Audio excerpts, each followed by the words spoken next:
Hello friends, welcome to EduTap and welcome to the series Abhyas series that we have launched exclusively for the upcoming UPSC EPFO 2025 examination. So here in this series we'll be covering 10 MCQs a day and इसमें हम लोग different topics पे हम ये questions करेंगे. So I'll be taking you through labor laws and industrial relations. तो इसमें आज हम लोग इस सेशन में करने वाले हैं labour laws payment of wages act 1936. ठीक है. एंड ये series why is this important see when it comes to labour laws and industrial relations. जो यूपीएससी ईपीएफओ एग्जाम है बोथ एपीएफसी और एओ दोनों के लिए भी ये इंपॉर्टेंट रहेगा. एंड इस एग्जाम में जो 120 क्वेश्चंस आते हैं उसमें से 15+ questions labour laws and industrial relation से ही आते हैं. So you can understand the kind of high weightage that it has got. And अगर आप सही तरीके से बेसिक्स भी सही तरीके से कवर कर लोगे तो बहुत आराम से आप 10+ क्वेश्चन तो सॉल्व कर ही लोगे. Okay, and with this you can understand the kind of high scoring potential that it has got. Now with this you can understand the importance that is attached to these topics. So I suggest you to go through this series and जो भी हम लोग questions दे रहे हैं आप अच्छे से revise कर लीजिए, प्रैक्टिस कर लीजिए. That will add value to your preparation. Moreover, we are expecting the UPSC EPF for 2025 notification very soon. So and before getting into the session एक छोटा सा अनाउंसमेंट है. हमने यूपीएससी ईपीएफओ के लिए एक एक्सक्लूसिव बुकलेट लॉन्च किया है. ठीक है. एंड इस बुकलेट में आपको सारे डिटेल्स मिलेंगे related to the examination. Like इसकी एलिजिबिलिटी क्या है, एग्जामिनेशन पैटर्न क्या है, सब्जेक्ट्स क्या है, सिलेबस क्या है. एंड इसमें सॉल्व्ड प्रीवियस ईयर क्वेश्चंस भी अवेलेबल है. सो यू कैन अंडरस्टैंड जो बिल्कुल कुछ भी आपको इन्फॉर्मेशन चाहिए इस एग्ज़ाम के बारे में, you will get everything in this booklet. And कहाँ पे मिलेगा ये? डिस्क्रिप्शन बॉक्स में ऑलरेडी हमारा एक लिंक अवेलेबल है. आप उस लिंक पे क्लिक करेंगे तो that will take you through series of steps and वहाँ से आप लोग ये बुकलेट को डाउनलोड कर सकते हो. And it is going to add value to your preparation, क्योंकि ये बिल्कुल आपको आपका जो जर्नी है उसको बिल्कुल स्मूदन करेगा. जितने भी आपके दिमाग में क्वेश्चंस चल रहे हैं इस एग्जामिनेशन के related, everything you can get it resolve from that booklet. So again I request you all to please download this booklet जो हमारे डिस्क्रिप्शन बॉक्स में लिंक अवेलेबल है. ठीक है. Yes, coming to the first question. Which of the following statements accurately describes the role of the Royal Commission on the Labour in the legislative development of the Payment of Wages Act 1936 within the broader context of labour reforms in colonial India? See Britishers ने एक time जब industrialisation बहुत peaks पे चल रहा था and slowly दिक्कतें शुरू हो गई थी. मतलब कहीं ना कहीं तो एजिटेशन चल रहा था वर्कर्स का कि ये नहीं हो रहा है, वो नहीं हो रहा है. Looking into all these, British government ने क्या किया था कि ये सोचा था कि एक एक्ट लेके आते हैं सो दैट एक लेजिस्लेशन हम लोग इनैक्ट कर सके सो दैट वेजेस रिलेटेड जितने भी जो FAQs हो या जो भी है, everything can be answered with this and everyone has to follow that. That is all those establishments. So here statements देखते हुए मैं एक्सप्लेन करूँगी. The royal commission on labour was primarily responsible for drafting the payment of wages bill 1933 and provided comprehensive guidelines for its implementation. देखिए, इन्होंने किया तो था royal commission on labour, लेकिन इन्होंने कंप्लीटली नहीं, रिस्पॉन्सिबल तो थे yes payment of wages bill के लिए, बट इन्होंने कॉम्प्रिहेंसिवली इसके लिए कोई गाइडलाइंस नहीं किया था इम्प्लीमेंटेशन के लिए. They have just added their recommendations to that. So ये पार्शियली ट्रू है. सो इन दिस केस, क्योंकि इसमें तो हमें सिर्फ करेक्ट ऑप्शंस देखना है, सो ये तो फॉल्स है. The Commission identified systemic wage-related grievances, including delays and unjust deductions, which led to the drafting of the Payment of Wages Bill 1933. ये very much true है क्योंकि इन्होंने ये किया था. The Commission emphasized the need for industrial tribunals to resolve wage disputes influencing the provisions of the Payment of Wages Act 1936. ये भी true है. The Royal Commission on Labour was tasked with overseeing the enforcement and compliance of the Payment of Wages Act 1936 after its enactment. See, 1933 का जो bill इनके recommendations के through ये गया था इनटू पार्लियामेंट, सो वो रिजेक्ट हो गया था. उसके बाद फिर इन्होंने एक कमेटी बिठाया, दूसरा कमेटी, एंड दैट जो भी रिकमेंडेशंस मतलब जो भी फीडबैक मिला है उसके बेसिस पे उन्होंने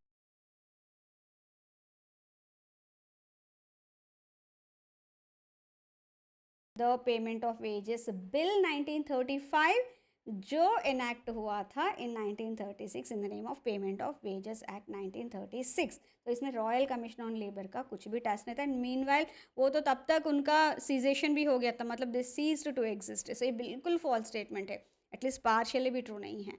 सो here only 2 and 3 are correct, that is B is the correct answer. ठीक है, coming to the next question. Under the Payment of Wages Act 1936, the jurisdiction of the central government as the appropriate government applies to which industries? Now, when we look at the Payment of Wages Act, इसमें एक section है section 2, उसमें कौन सा sector कौन से government के under आता है, मतलब सेंट्रल गवर्नमेंट या स्टेट गवर्नमेंट, उन्होंने क्लियरली मेंशन किया है। सो वो होगा उसका अप्रोप्रिएट गवर्नमेंट, मतलब उसका जो इम्प्लीमेंटिंग है एवरीथिंग इट विल करता धरता जैसे बोलते हैं ना, उस तरह का।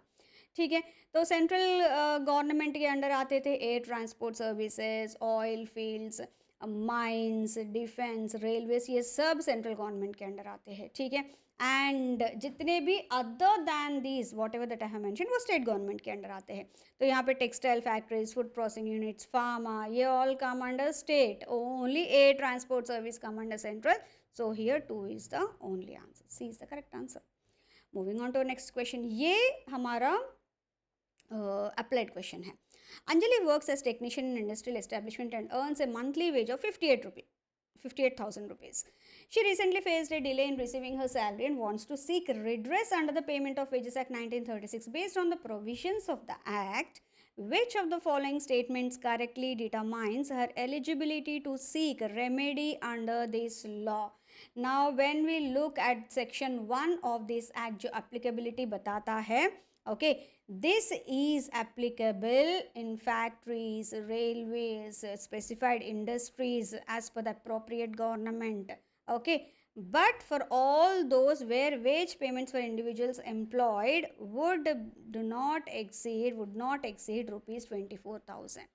ठीक है, उतना ही 24,000 के अंदर जो होगा उतना ही वो एलिजिबल होंगे इस एक्ट को इन्वोक करने के लिए, कोई भी कंप्लेंट या कुछ इसके लिए।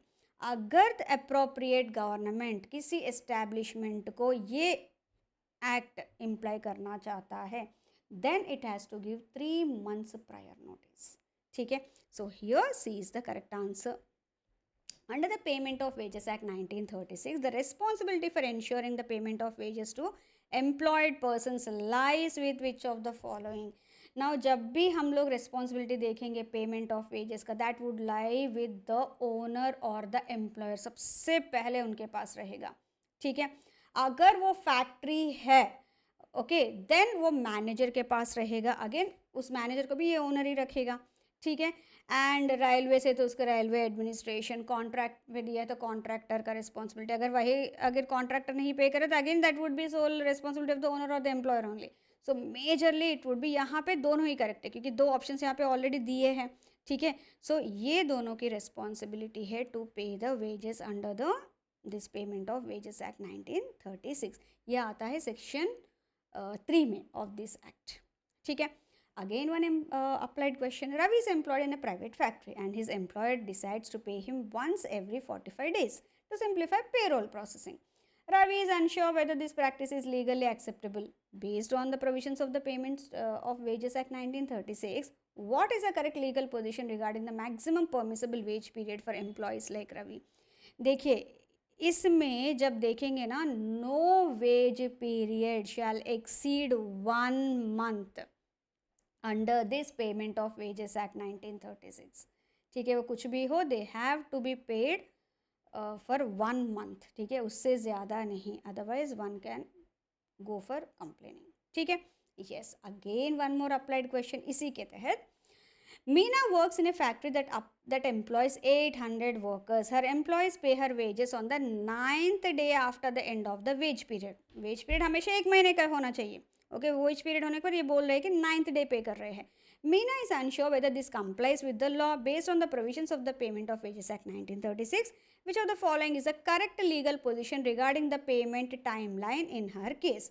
सी इन दिस केस अगर देखा जाए तो see less than 1000 members workers है उस पर्टिकुलर एस्टैब्लिशमेंट में, तो वहाँ पे 5th डे मतलब जो वर्क हो गया है वहाँ से आपका 7 days, 7th डे, ओके, यहाँ पे ऑलरेडी दिया ही है, मैं फिर भी कंफ्यूज हो गई, रियली सॉरी। तो 7 days में उनको पे कर देना चाहिए। See the employer is violating the act here because the wages must be paid with in 7 days since the establishment employees less than 1000। अगर ग्रेटर देन 1000 है तो क्या होगा, जैसे रेलवेज हो गया उस तरह से और भी बड़े इंडस्ट्रीज होते हैं, इन दैट केस वो 10th day तक कर सकते हैं, okay, but not more than that. ठीक है, so here B is the correct answer. अगर टर्मिनेट किया है एम्प्लॉय को, so within 2 working days the amount has to be paid. ठीक है, so but here in this case ये 800 workers ही है उस फैक्ट्री में, so they have to pay within 7 days। अगर 1000 के ऊपर हो तो definitely 10 days। So here C is the not C, B is the correct answer. I am really sorry, मैंने यहाँ पे ऑप्शन गलत दिया है, मतलब आंसर का ऑप्शन गलत दिया, otherwise it is B because is violating the act. Moving on to our next question, again one more applied question. Ramesh earns 20,000 rupees per month and works in a private manufacturing unit. In a particular month, his employer deducts 12,000 from his wages, 6,000 as a loan repayment to a cooperative society, and 6,000 for fines and other deductions. Ramesh is unsure whether this deduction is legally valid. ठीक है, based on the Payment of Wages Act, how should this situation be addressed? Now section 7 बोलता है looking into this fines and all that deductions के बारे में। Now इसमें अगर वो किसी कोऑपरेटिव सोसाइटी से लोन लिया है या एनीथिंग, इन दैट केस 75% तक भी उसके सैलरी से कट कर सकते हैं, डिडक्ट करके वहाँ पे कर सकते हैं। ठीक है, but otherwise only it is 50%। So here इसके सैलरी में सिर्फ 10,000 तक ही वो कट कर सकते हैं। सो उस 10,000 में 6,000 तो लोन रिपेमेंट ही है कोऑपरेटिव सोसाइटी के, उसमें वो बिल्कुल वो नहीं कर सकते। So the rest they have to adjust, वो इस महीने एंड अगले महीने में they have to adjust. So here the total deductions exceeds the permissible limit, only 10,000 can be deducted in this case, क्योंकि ये 50% ही है। अगर कोऑपरेटिव सोसाइटी का लोन रिपेमेंट है ओनली देन वो 75% तक जा सकता है। ठीक है, so here C is the correct answer. Here comes the next question. Which of the following best reflects the legal and compliance significance of section 13A of the Payment of Wages Act 1936 regarding the maintenance of registers and records by the employers? Now ये as per this act section 13A कहता है कि ये mandatory duty है employers का to maintain the prescribed records. Employers उनके work performed, wages paid, उनके deductions, receipt, सब कुछ उनको मेंटेन करना पड़ेगा। And again they have to maintain this and retain them for a minimum of 3 years to facilitate legal complaints and inspections. अगर कुछ है तो definitely they have to look into that. So here B is the correct answer. Moving on to our next question. According to the Payment of Wages Act 1936, which authority is empowered to hear claims related to wage deductions or delayed payments? अभी हमने देखा है कई sections में, देखा है कई बार delayed payments हो रहे हैं, कई बार वेज डिडक्ट ज़्यादा हो रहा है। इन सच केस कौन सी अथॉरिटी है कि एम्पावर्ड है कि इनके डिस्प्यूट्स ये सब देख सके? देखिए यहाँ पे एनी रीजनल लेबर कमिश्नर और assistant labour commissioner with at least 2 years of experience होगा, तो वो इस डिस्प्यूट्स को देख सकते हैं कि किस तरह से इनको रिजॉल्व कर सके। ठीक है, इसी के बेसिस पे एक और क्वेश्चन आगे आएगा कि कौन अप्लाई करेगा एंड ऑल दैट। ठीक है, इसमें हम लोग एक एग्जाम्पल के साथ करने वाले हैं। Section 15 of the Payment of Wages Act 1936 requires applications for redressal of the grievances regarding unauthorized wage reductions or delayed payments to be submitted within a specific time frame. ठीक है, now Sunil, an employee, what he has done is इन्होंने इनके amount deduct हुआ था। An employee claims that 5,000 rupees was deducted from his wages without authorization 10 months ago. 10 months ago ये incident हुआ था। Now ये अभी इनको पता चला है। सो सुनील ने क्या किया है, he went to Vikram, who is a trade union representative, intends to file an application on Sunil's behalf. Which of the following statement is correct? Now in such cases जहाँ पे भी ऐसे unauthorized wage reductions हुए हैं या delayed payments हुए हैं, इनको 12 months तक भी वो केस कर सकते हैं। ठीक है, अगर 12 months के बाद भी 12 months के बाद भी 90 days तक अगर सही रीजनिंग दिया है, सही कॉज दिया है, तो even then they can apply, they can go for filing an application, ठीक है। नाउ ये खुद अफेक्टेड एम्प्लॉय कर सकता है, अ लीगल प्रैक्टिशनर कर सकता है जो रिप्रेजेंट कर रहा है यूनियन को, या यूनियन रिप्रेजेंटेटिव कर सकता है, या इंस्पेक्टर अंडर दिस एक्ट कर सकता है, और any other person home Sunil ने अगर ऑथराइज किया है ये मेरा ये पूरा देखेगा तो definitely they can do that. So here in this case, Vikram can file the application even after the expiry of 12-month period, but before 90 days, and the authority may consider if it Vikram demonstrates sufficient cause for the delay in applying. So ये बिल्कुल true है। विक्रम एक बार other options भी देख रहे थे, can file application within the next 2 months as a 12 month submitting is, ये 12 months के बाद भी कर सकते हैं, so ये फॉल्स है, पार्शियली ट्रू है। Vikram can not file application as a 10-month period for subsiding, no ये नहीं है, 12 months तक टाइम रहेगा। Vikram can not file application as only Sunil can do it by himself as in case of delay no authorisation would, ऐसा कुछ नहीं है, ठीक है। सो जो मैंने पहले एक्सप्लेन किया था वो बिल्कुल इसमें एप्लीकेबल रहेगा। So here D is the correct answer, ठीक है। So I really hope that you have like this session. Before winding up the session एक छोटा सा अनाउंसमेंट है। Now currently we are offering, EduTap is offering 3 types of courses for all those students जो बच्चे UPSC, EPFO, APFC and EO और EO 2025 examination के लिए prepare कर रहे हैं, ठीक है। ये 3 तरह के कोर्सेस है यहाँ पे। पहले तो मास्टर कोर्स है, मतलब ये उन बच्चों के लिए है जो बिल्कुल 1 पॉइंट सोर्स चाहिए उनको सारे कंटेंट के लिए, हर सब्जेक्ट का content, chapter quizzes, everything, and here they are providing you in this course every subject का content in the form of PDFs, in the form of videos, in the form of chapter quizzes, everything, and along with that कुछ live sessions भी होंगे, weekly mentoring sessions होंगे, क्योंकि अगर इतना content है तो आपको एक स्ट्रैटेजी भी चाहिए कि किस तरह से इसको आप यूटिलाइज कर सकते हैं सो दैट ये बिल्कुल इफेक्टिव रहे आपके प्रिपरेशन के लिए, वो भी आपको मिलेगा इस कोर्स में, ठीक है। दूसरा कोर्स है स्पेशल सब्जेक्ट्स कोर्स, जो पहले टेस्ट सीरीज प्लस के नाम पे आता था, अभी वो स्पेशल सब्जेक्ट्स कोर्स में है। ना इसमें क्या है, जो बच्चा चाहता है कि कुछ सब्जेक्ट्स मैं खुद प्रिपेयर कर रहा हूँ लेकिन कुछ सब्जेक्ट्स मुझे चाहिए कोर्स में एज ए मेंटरिंग चाहिए मुझे उसमें, एंड उसी के साथ कुछ क्वेश्चंस या जो भी है वो भी मिल जाएगा। So for that those kind of students ये बहुत बेस्ट रहेगा, ठीक है। ना तीसरा आता है टेस्ट सीरीज, ये उन बच्चों के लिए है जो प्रिपरेशन कर लिया है, इधर यही से किया है या अपने आप से खुद से किया है। In that case they look out for some practice questions and also कुछ टेस्ट सीरीज टाइप का या फिर मॉक टेस्ट टाइप का, राइट। सो उन बच्चों के लिए ये द बेस्ट रहेगा क्योंकि इसमें उनको ऑल द इंफॉर्मेशन जो भी टेस्ट रिलेटेड है एवरीथिंग वुड बी प्रोवाइडेड, जो बिल्कुल उनका जो प्रैक्टिस है, revision, everything can be done along with that. एक रियल एग्जाम का फील भी आपको मिलेगा मॉक टेस्ट के थ्रू, ठीक है। नाउ ये हो गया। So thank you very much, इतने पेशेंटली आप यहाँ तक देखिए, and I really hope that you'll utilise this series, this अभ्यास सीरीज जो हम लोग आपके लिए लेके आए exclusively. And before winding up again मैं जो UPSC EPFO का बुकलेट है उसके बारे में बताना चाहती हूँ।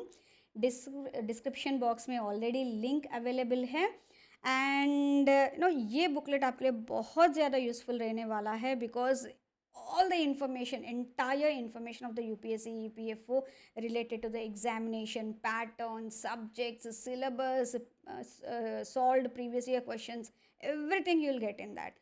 So again I request you all to please आप डिस्क्रिप्शन बॉक्स में जाके वो लिंक पे क्लिक कीजिए and download the booklet and you can use it for yourself. Thank you once अगेन and see you all soon with next topic. Thank you.